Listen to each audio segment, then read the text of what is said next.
introduce, como ya se acostumbra en este curso de apoyo académico, algunos puntos y algunos temas sobre el título del curso, que es Causas y efectos jurídicos del viraje electoral 2018 versus la democracia representativa. Muy buenos días tengan todas y todos ustedes, distinguidos profesores de esta facultad. Buenos días, señor jefe de la División de Estudios del Posgrado, bienvenido a la Facultad de Derecho. Es un verdadero gusto el desarrollo de este ciclo de conferencias que ha convocado mi querido amigo y maestro, el doctor Luis Molina Piñeiro, sobre este tema que ha causado inquietud en las redes. Cuando sale el tema me dicen, ¿y por qué lo bautizaron así? Le dije, pues es un tema de la autoría del organizador y ha tenido verdaderas secciones interesantes, y la de hoy no es la excepción. La verdad es que hoy traíamos una agenda muy apretada, pero cuando vi la riqueza de la pluralidad y de la calidad de los exponentes del día de hoy, no me la podía perder. Sean bienvenidos, como siempre, Santiago Krill, Santiago Nieto, mi amigo de muchos años, de muchas materias, Alberto Aguilar Iñárritu, y el señor magistrado José Luis Vargas Valdés, para escuchar una sesión más de los distintos puntos de vista, y también para mostrar pues la calidad y la dimensión de la planta académica de la Facultad de Derecho. Una Facultad de Derecho abierta a todas las ideas, que atrae a todas las formas de pensamiento, que no limita, ni se asocia, ni se casa con ninguna ideología, sino que ofrece al alumnado la riqueza de la pluralidad del pensamiento y la posibilidad de que cada quien escoja, que cada quien contraste y que cada quien pueda escoger la forma de pensamiento que más le considere adecuada a su idiosincrasia y a su formación. Todos los conferenciantes de hoy son de primerísimo orden, son el tipo de jurista que la facultad aspira a formar. Yo he dicho siempre que la grandeza de la Facultad de Derecho se cimenta en dos pilares esenciales: en la calidad de sus grandes maestros, que a lo largo de su historia han escrito muchísimas páginas que han ayudado a la sociedad mexicana a conducirse en el camino del Estado de Derecho, y a la calidad y al prestigio de sus egresados. Cuando tenemos estas dos cosas unidas, pues la fortaleza es todavía mayor. En el caso de Santiago Krill, un destacado egresado de esta facultad, que ha sido secretario de Gobernación, que ha tenido muchísimas encomiendas en el Poder Legislativo Federal, en el Poder Ejecutivo Federal, que ha tenido responsabilidades de carácter político, partidario, y que regresa a las aulas a compartir sus experiencias, a que los alumnos escuchen la diferencia entre lo que dice la ley con la realidad social. Pues verdaderamente es un privilegio. Lo mismo que está haciendo Santiago, que tiene altísimas responsabilidades, que ha tenido y que sigue teniendo altísimas responsabilidades, y que no renuncia a su calidad de académico, y que jamás desatiende sus obligaciones como profesor, y que lleva al servicio público la teoría, porque es un gran académico, es un investigador, y al mismo tiempo regresa a las aulas a explicar las cosas que están sucediendo en este momento en el país. Creo que es algo que hay que reconocer, porque la verdad es que el nivel de las responsabilidades y a veces la fatiga que el servicio público le deja a uno, y tener ánimo para venir a dar una clase a las 7 de la mañana, demuestra verdaderamente la vocación académica que lo ha distinguido. Alberto es una eterna aspiración de la facultad, no le he podido llegar al precio para contratarlo, integrarlo aquí al equipo. Espero que se sienta muy cómodo en su facultad y que ya se deje torcer el brazo y que pronto lo tengamos aquí. Es un académico excepcional, es un hombre cultísimo, es un hombre que ha tenido grande influencia en muchas épocas importantes de la historia del país. Y el señor magistrado, pues igualmente, que un magistrado en funciones venga y nos hable también de lo que está aconteciendo en sus responsabilidades, que es algo que verdaderamente distingue a esta facultad de otras escuelas de Derecho, no solamente por la calidad de sus académicos, sino por eventos como estos, donde todos aprendemos. Así que felicidades, Luis, muchas felicidades por esta nueva sesión de este ciclo de conferencias, y vamos a disfrutarlo todos. Muchas gracias. Muy bien. Muchísimas gracias, palabras de bienvenida realmente para esta mesa de sesión. Muchísimas gracias a los ponentes por participar con nosotros, y daré el uso de la palabra al maestro Alberto Villarreal. Tú eres político y escritor mexicano ocupado en los temas de gobernabilidad de la democracia. Ha sido académico, legislador y funcionario público. Desde hace casi 20 años milita activamente en favor de hacer avanzar las reformas del Estado de México, en particular de su régimen de gobierno, tarea en la que además de publicar múltiples artículos subidos en la materia de pronunciar conferencias y participar en distintos conversatorios, se ha llegado a ocupar la presidencia de la Comisión de la Reforma del Estado en la Cámara de Diputados. Es muy breve, yo sé que es muy rico su síntesis curricular, pero le damos el uso de la palabra al maestro.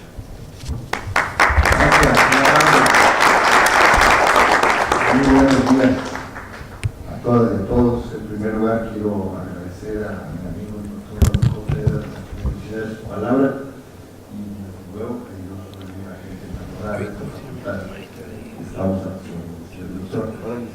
Gracias por esta invitación. A mi amigo Víctor Manuel, que quedará igual. Agradecer que se hablaba incansable de estos procesos.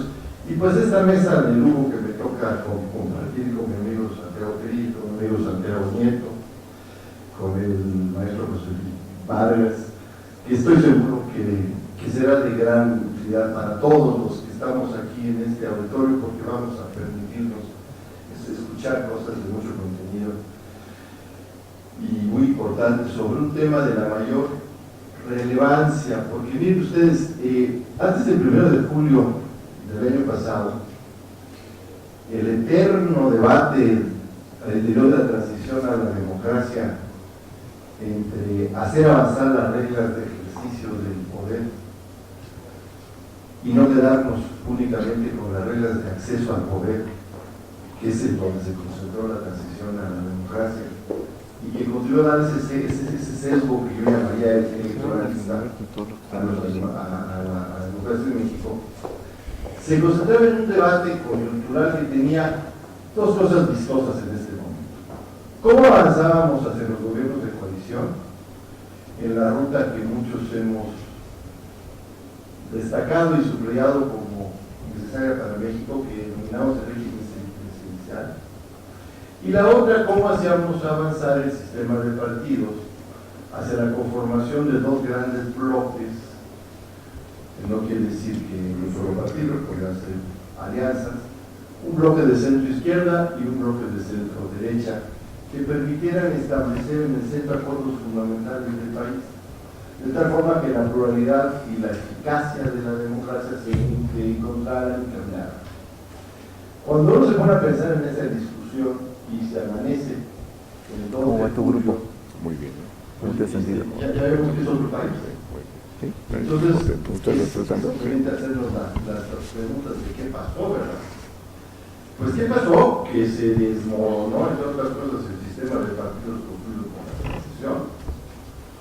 Porque en la transición a la democracia y los partidos que participaron en ella fueron muy eficaces para desmontar el régimen del partido hegemónico en lo electoral, pero no fueron eficaces en construir de manera integral el nuevo régimen político de la democracia, lo que hoy podríamos llamar con toda claridad las repúblicas de la democracia. no la tenemos. Desde que colapsa en 1982 el régimen de la revolución y se inician los procesos de liberalización en la economía y en la política, México no ha logrado conformar ese nuevo pacto político, ese nuevo pacto social político que fundamenta su nueva república. Vale recordar, en un pequeño paréntesis, que este país se ha construido de 3 repúblicas y de 3 pactos sociales de poder. La República Federal, que permitió tener nación y que se consolida en la Constitución de 1824, la República Laica, que permite consolidar el Estado mexicano entre Juárez y Díaz y que se consolida en la institución de la Constitución del 57, y la República Social de la Revolución, que se establece en la Constitución del 17. Pero la República de la Democracia no la hemos construido. Esfuerzos hemos hecho muchos, sí hay avances, pero insuficientes. La verdad es que los avances no lograron frenar las inercias del camarillo del antiguo régimen. Buena parte del ejercicio del poder se sigue manejando bajo las pautas y la lógica de incluso disminuidas y fantasmales de lo que se hacía antes, ni siquiera con las eficacias que pudiera haber tenido el otro régimen, y sí con muchas de sus vicios. ¿Esto hacia dónde llevó? Pues llevó a una democracia dicotómica, donde hacíamos grandes esfuerzos para llevar a la gente a que votara, pero muy pocos esfuerzos para garantizar el cumplimiento de ese contrato que se tenía entre candidatos, plataforma, votantes. A la hora de que eso se hiciera realidad, las cosas pasaban a sombras chinas, no se veía comprender qué cosas sucedían. Y los paganos básicamente de eso fueron los partidos políticos. Todo el sistema de partidos acusó claramente que se había separado enormemente de la gente. Y un movimiento variopinto recientemente creado con una figura vertical muy poderosa de un liderazgo, ocupó rápidamente los 2 espacios. Entonces, a los problemas de hacer avanzar las nuevas reglas de ejercicio democrático del poder, le añadimos hoy una fundamental, que es restituir el sistema de partidos. Y esto es una cosa de Estado en serio, porque no hay sustento posible de una democracia sin un sistema de partidos. Y no hay que confundirse con los ejercicios demoscópicos de opinión pública, válidos, pero desde la opinión pública, perdón, es un estado de ánimo. Y sus odios y sus quereres van a evolucionar de manera muy rápida y muy contradictoria incluso. Las esencias básicamente de la representación están en los partidos. Entonces, cuando colapsa un sistema de partidos, la democracia corre el riesgo de colapsar. Y en eso estamos en este momento. Porque finalmente, de los partidos fuertes que se tenían, donde la votación tendía a repartirse en tercios, PRI, PAN, PRD, y de ahí salía quien ganaba, que había los acomodos, se pasó a una situación donde hay una organización que logra una porción cuasi hegemónica en estos votos, mientras que los partidos antes fuertes presentan cifras que a veces no rebasan el 13% de la intención del voto y en algunos casos el 22%. Aún más, se generó una situación, como manifestaba un artículo reciente de una encuesta en el periódico Universal, que 56% de los participantes expresaban no tener ninguna confianza en los partidos políticos y 28% poca. Entonces, esto es una situación que nos está dando un clima complejo, porque miren, bien que el presidente de la República ganó por 30 millones de votos, pero hay que recordar que 26 millones de votos no votaron y 33 no votaron. Si eso no se refleja en un panorama de gestión política, entonces el país tiene la incapacidad de inclusión política. Y ese es el verdadero problema. Aún suponiendo que las cifras se mantuvieran, que no se mantienen, de nuevo. Pero si tú no tienes esto, no se cumple el propósito central de la democracia. ¿Cuál es? La participación plena, activa y con posibilidad de ser mayoría de las minorías. Si bien que la democracia es un sistema político que se rija por las reglas de la mayoría, pero sí, solo si su consolidación se da cuando se respeta las reglas de la minoría. Y si no, esto no es vigente y no es actuante, el sistema en primer lugar pierde permeabilidad al conflicto, se vuelve incapaz. Y esto lo vamos a seguir viendo, basta caminar en el Metrobús por Reforma para ver todos los días un tapón, dos tapones, una recesión. Cuando uno ve llegar a un observador externo y ve eso, dice, este sistema es enfermo. Porque bien que haya esa posibilidad de manifestar, y que bueno que haya, pero eso no puede ser el modus operandi de la gestión del conflicto político. Si ese es el modus operandi del conflicto político, pues entonces el sistema es muy incapaz para lograr sistema. Entonces, además de eso, vemos otros procesos de concentración en la gestión del proceso político. Entonces, eso todavía deja fuera más esferas. Y una democracia así no puede funcionar. Los partidos políticos tradicionales están viviendo un proceso catártico. Cada uno lo tendrá a resolver, espero, de la mejor forma. Y de su refundación, de su replanteamiento, de su reinvención, dependerá que puedan volver a la palestra. Pero sí debemos insistir en que nuestra visión frente al proceso debe ser siempre favorable a que se discute. No es dable que podamos pensar en democracia y lo queramos vivir sin organizaciones debemos insistir en este caso. El mismo partido en el poder, Morena, tiene ante sí un reto muy importante que es volverse partido. Tiene en primer lugar la ventaja y la desventaja de haber llegado a ser gobierno antes de ser partido.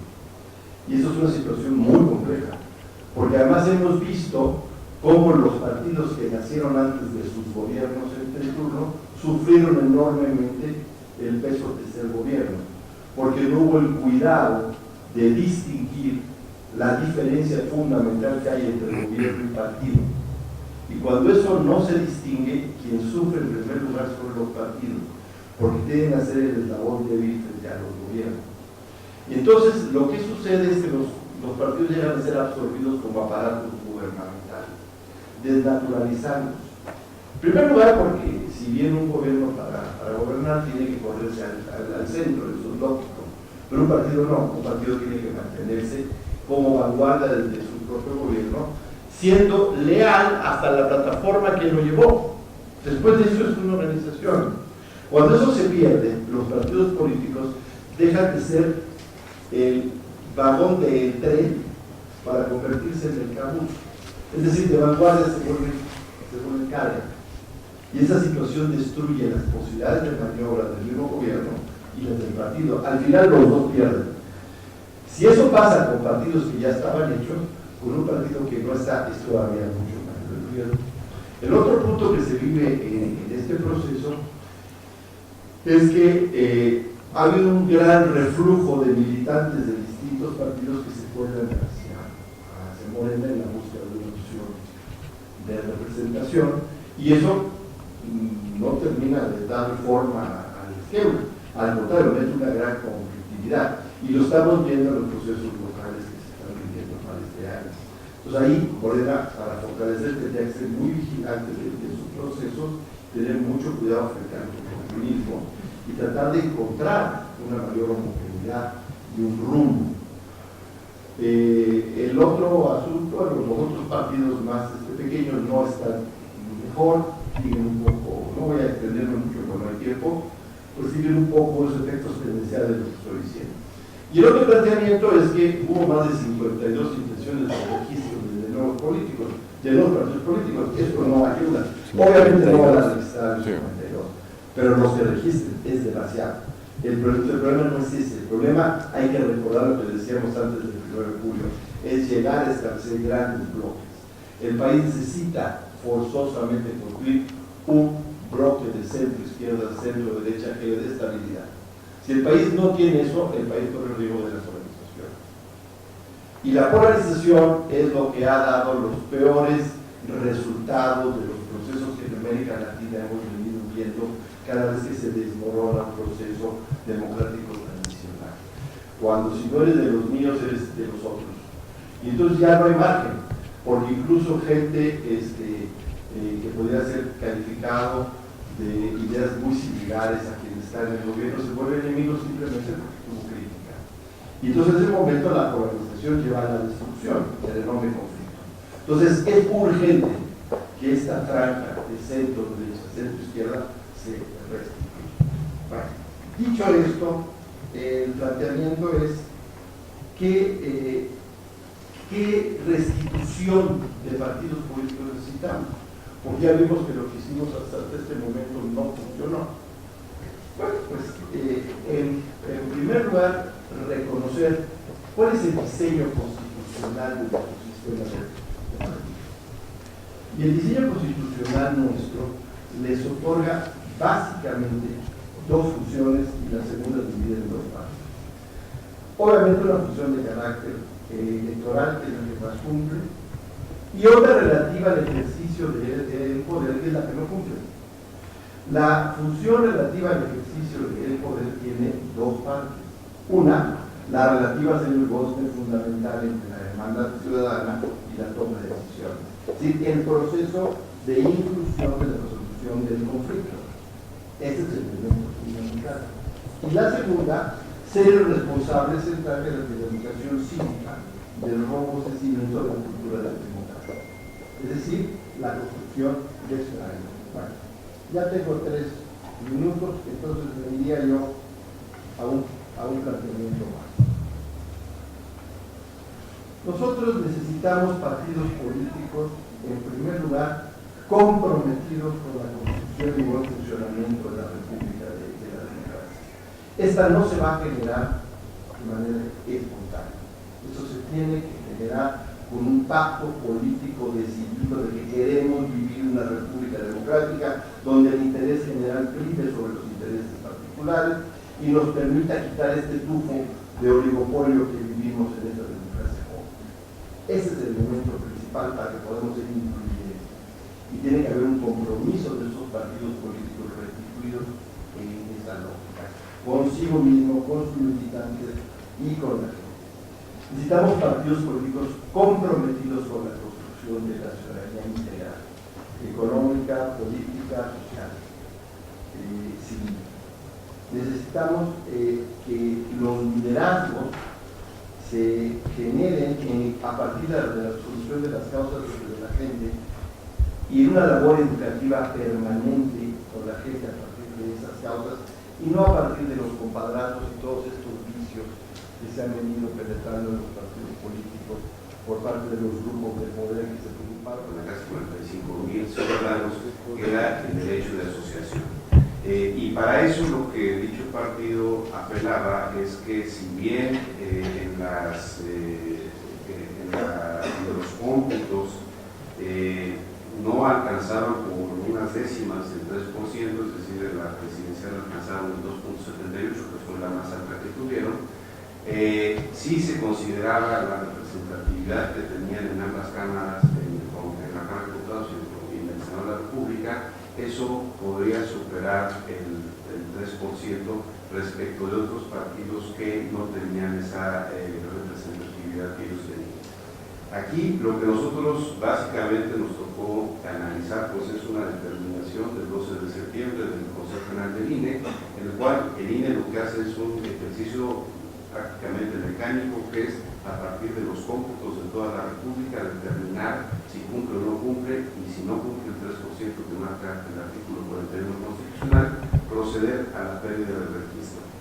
Por supuesto que, insisto, hay muchos intereses que están de por medio y en nuestro sistema de partidos, al ser un sistema en el cual básicamente en su totalidad se financia los partidos políticos con recursos públicos, pues es una cuestión de máximo interés y cuidado determinar si alcanzan o no alcanzan ese estatus legal para evidentemente tener acceso a todas esas prerrogativas que incluyen por supuesto también la radio y la televisión, el acceso a la radio y la televisión de manera gratuita. Déjenme explicar un poco cuál fue el planteamiento que hizo el Partido Encuentro Social a través de la sentencia que nosotros resolvimos, que es el recurso de apelación 373. Primero que nada, lo que el partido manifestó es que se había violado su derecho a la debida defensa, toda vez que no le fueron admitidos una serie de recursos que presentó para poder combatir los cómputos distritales, que era donde ellos no tenían el 3%.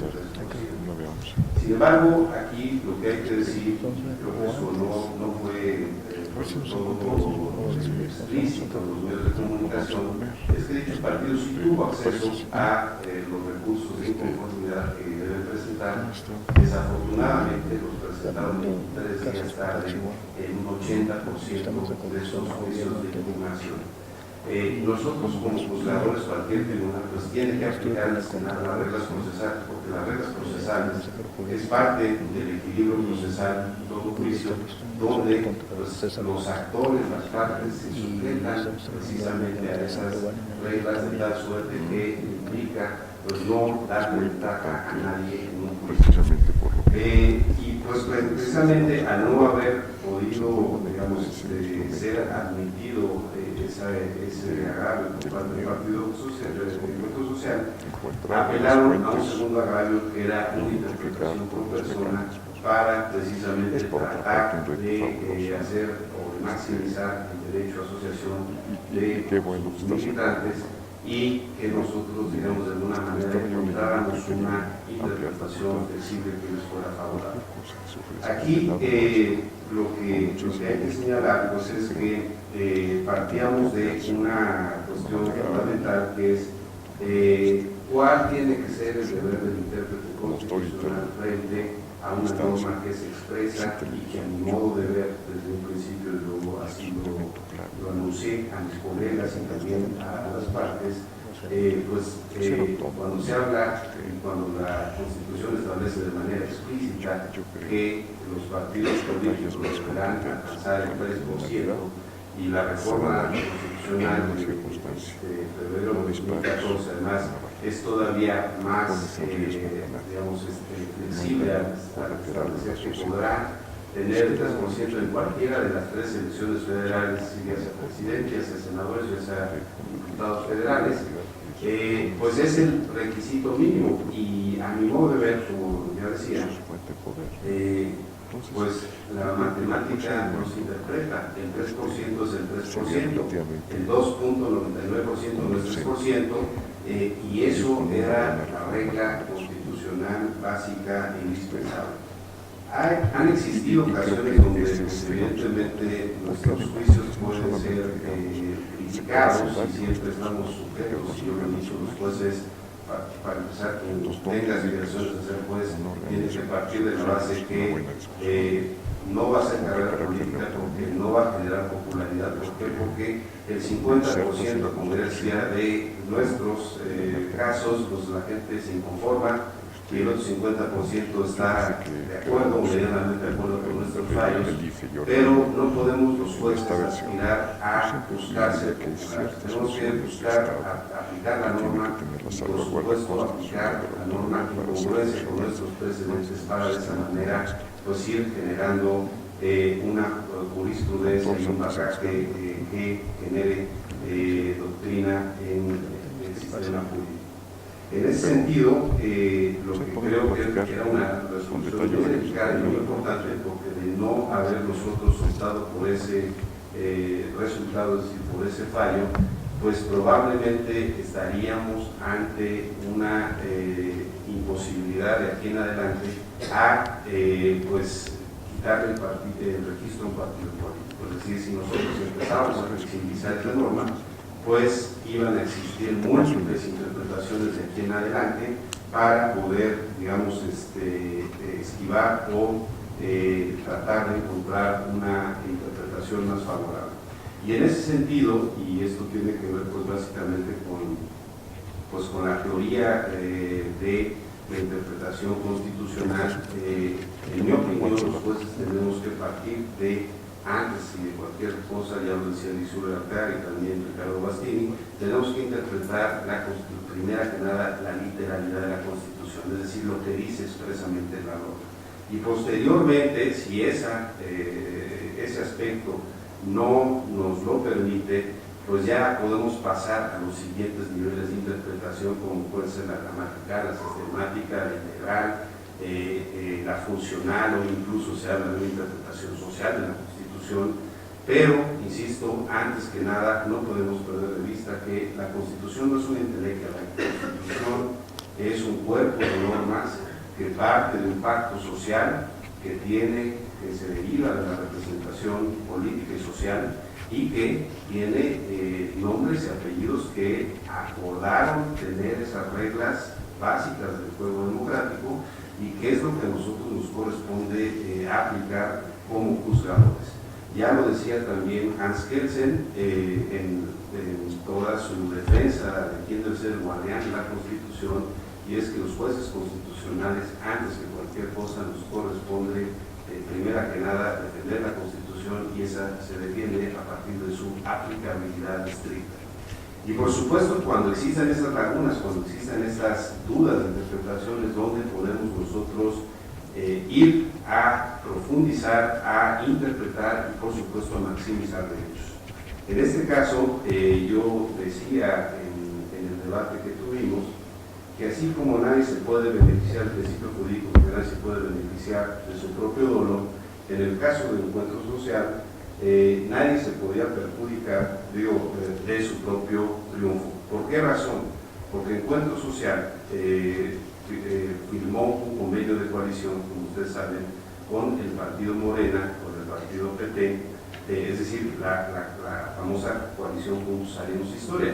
Resulta que esa coalición arrasó en toda la República y en las 3 elecciones federales, con lo cual era inconfuso que si la coalición había tenido esa cantidad de triunfos electorales y de curules, tuviéramos a un partido que integra esa coalición impugnando los propios resultados de su beneficio, es decir, era muy extraña la situación.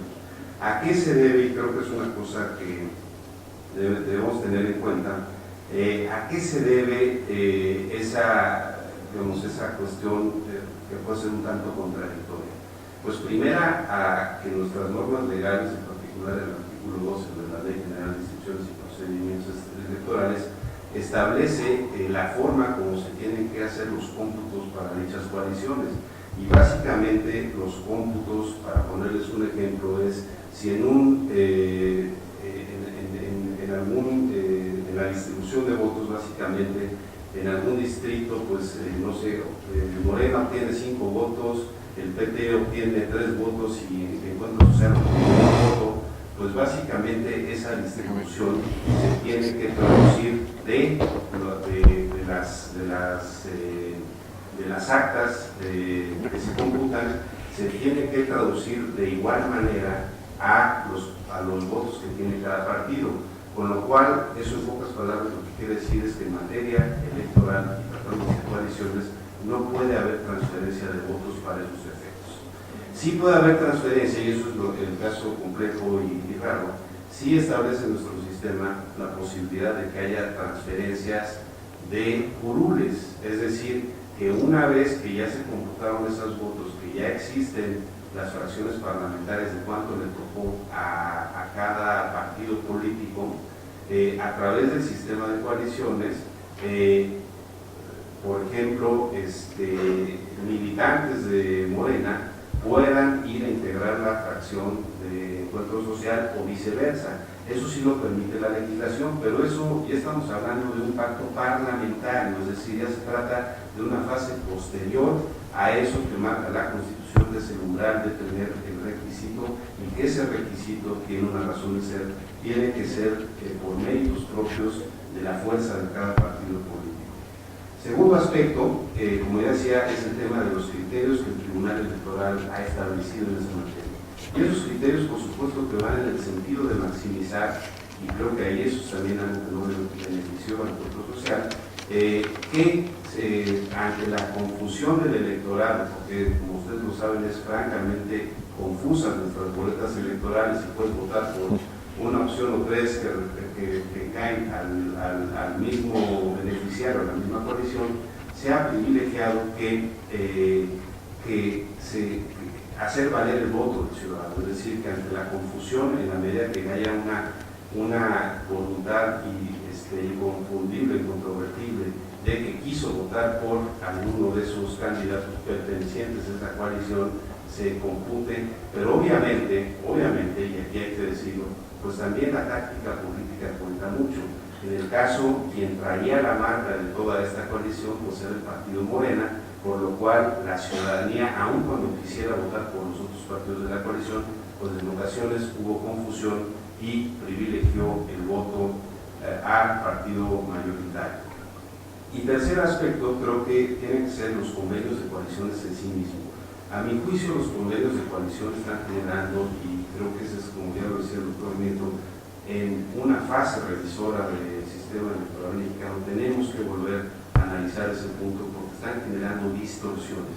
Es decir, ¿qué nos está generando eso? Y lo hemos visto a lo largo de los últimos 20 y tantos años, que tenemos partidos satélites del sistema electoral que viven subsidiados de la fuerza de otro partido grande y que los partidos grandes utilizan para, pues evidentemente, generar mayor representatividad, pero ante la ciudadanía generan confusión. Y yo creo que eso a nivel, digamos, del espectro político y del sistema de partidos no es bueno. Es decir, si bien es bueno que exista la pluralidad de partidos y opciones políticas, creo que esas tienen que tener fuerza propia y tienen que tener ideología propia que al ciudadano le permita. Recordemos también, ya decían aquí, citaban a Sartori, que los partidos políticos a fin de cuentas acaban siendo pues reducto de ideologías que permiten y facilitan al ciudadano determinar qué tipo de gobierno quiere a partir de encontrar unas siglas o unos colores y decir, ese es lo que yo quiero para mi país o para mi sociedad. En ese sentido, las coaliciones confunden esta finalidad de cuál es la naturaleza o la finalidad de los partidos políticos. Por último, lo que yo quisiera señalar es que en esta tarea de juzgar una cuestión tan delicada y tan sensible como pues, la pérdida del registro de un partido político, lo que tenemos que tener claro los jueces constitucionales es que los jueces constitucionales tenemos que ser sumamente justos y respetuosos de lo que marcó el constituyente y el poder constituyente. ¿Por qué razón?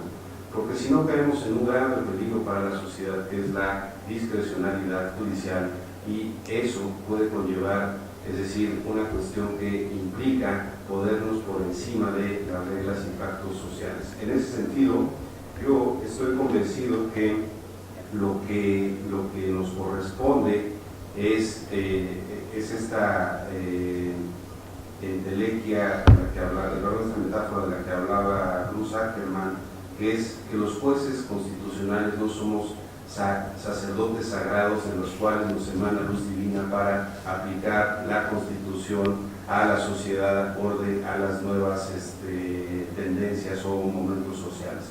Los jueces constitucionales tenemos que, antes que nada, no perder de vista que somos jueces, que nos corresponde aplicar el derecho, que el derecho tiene reglas procedimentales claras y que esas reglas procedimentales, trátese de un caso civil, trátese de un caso constitucional, tienen que ser respetadas al máximo porque eso es lo que genera seguridad jurídica para todos los ciudadanos. Muchas gracias por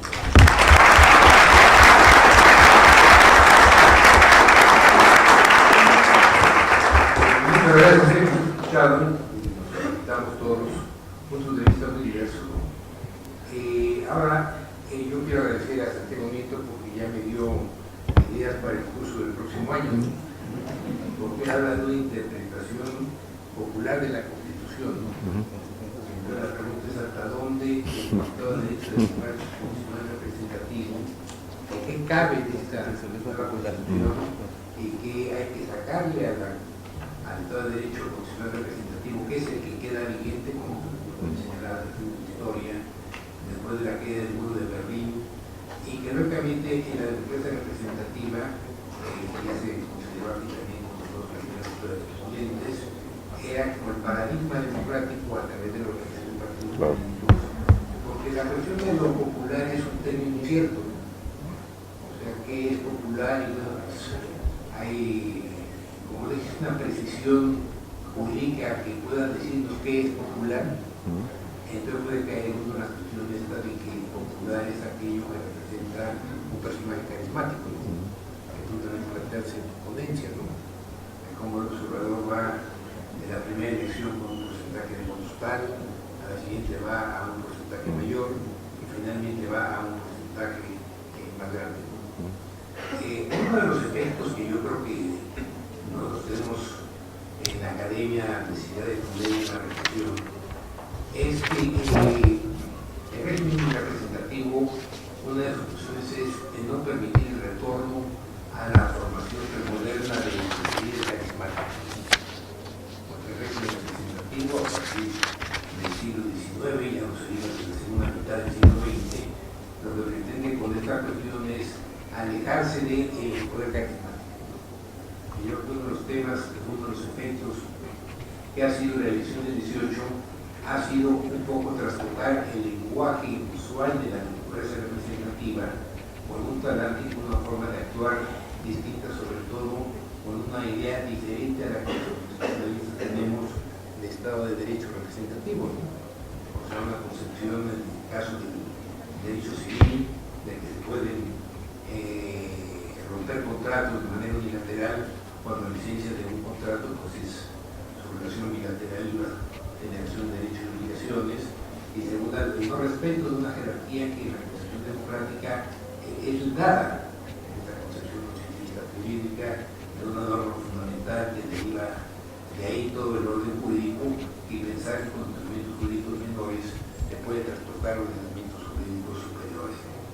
O sea, estos son uno de los efectos, creo yo, que nosotros tenemos que analizar desde la academia, que es un espacio, digamos, sino de neutralidad, sino una mayor posibilidad de planteamientos diversos sin generar enfrentamientos interjuntos e innecesarios, ¿no? O sea, hasta dónde esta nueva concepción popular de la democracia puede incluirse dentro de la concepción clásica democrática después de la caída del muro de Berlín, ¿no? O sea, hasta dónde estas instituciones siguen siendo realmente democráticas y no solamente este recubrimiento nominal de instituciones que en sí ya no tienen las características propias del Estado de Derecho constitucional democrático. Entonces yo creo que debemos felicitarnos todos, hemos escuchado puntos de vista desde interpretaciones muy generales, con nuestro amigo que da ahora sí estos ciclos que se dividen y que reduce como esta función que decía Caramaja, ¿no? De contar y a partir de entonces dar interpretaciones, ¿no? O sea, si alguien ha conocido el proceso político del libertador en México desde la oposición fue Santiago Krill, ellos son panistas que vivieron con este régimen llamado hegemónico y que abrieron estos espacios que pensaban que se iban a ensanchar a lo largo de las décadas en lugar de reducirse, desde luego generaciones más jóvenes, ¿no? Aquí tenemos abogados, magistrados jóvenes, fiscales electorales, como ellos dijeron, ¿no? Que un buen fiscal electoral que tiene que salir mal. No hay otra manera de salir, ¿verdad? Bueno, pues así es, ¿no? Entonces yo sí quiero agradecerle a la dirección de la facultad representada aquí con nuestro amigo que ciertamente se ha adherido a nuestros derechos académicos, ¿no? Y creo que ya en esta fase final que vamos entrando de este curso de este año, que terminamos ahora sí en el mes de mayo, y después pues vendrá toda la elaboración editorial respectiva, ¿no? Creo que debemos estar muchos, no solamente contentos, sino agradecernos y agradecerle, ¿no?, a nuestros ponentes que nos hayan abierto estos campos nuevos de discusión y sobre todo una esperanza institucional muy clara. Tanto Aguilar y Krill creen que el futuro del país es afianzarse en estas instituciones que tan difícilmente se han construido y que tantos defectos tienen que finalmente en lo que se aspiraba se redujo. Yo el día 19 de septiembre del año pasado, el día del temblor, me encontré al observador venía yo saliendo de mi clase de posgrado y estaba el profesor solo, solito. Entonces yo llegué, me presenté, me dije, yo soy Luis Molina Peñín, profesor de posgrado, soy un hombre muy reconocido aquí en la facultad. Me dijo, puede haber sido más largo, ¿vale? Y dije, oiga, el otro día estaba yo discutiendo con algunas personas precisamente sobre el tema de este curso que yo organizo, entonces se llamaba Legitimación del Proceso Electoral 2018. ¿Qué opina usted del gobierno de coalición? Me dice. Porque como dijo Aguilar, la idea era la coalición, ¿no? Exacto. O sea que al final de cuentas esta atomización de partidos iba a lograr una concentración y en una coalición elegir, digamos, mayoritariamente a un candidato y posteriormente a presidente de la República. Y López Obrador fue contundente. Dijo, esta es una atenta de la mafia y del poder. Pero no nos da resultados. Y yo desde entonces me quedé pensando qué quiere decir eso, porque quiere decir que pasó. Porque pasó en su mente de líder carismático, ya veía hacia el futuro, ¿no? Porque los líderes carismáticos, entre sus ventajas, tienen esto de poder de cosas, ¿no? Entonces, en noviembre ya dice lo que va a pasar el año pasado, el siguiente julio. O sea, en lugar de que el gobierno sea al final del día una conjunción de partidos como el mismo PAN y el PRD, que habían sido partidos enfrentados y trataron de lograr, y lógicamente el PRI con sus viejos aliados, el Partido Verde, eso en las urnas se disminuyó. Entonces yo creo que este es un tema de los efectos, ¿no? Que debemos todavía meditar un poco, ¿no? Porque el grave problema sería retornar a figuras jurídico-políticas, no, figuras políticas anteriores a la modernidad, ¿no? Y sería precisamente el liderazgo carismático que toma decisiones sin un nación político determinado, ¿no? Y bueno, pues queremos agradecer a ustedes su presencia, desde luego a los señores oradores,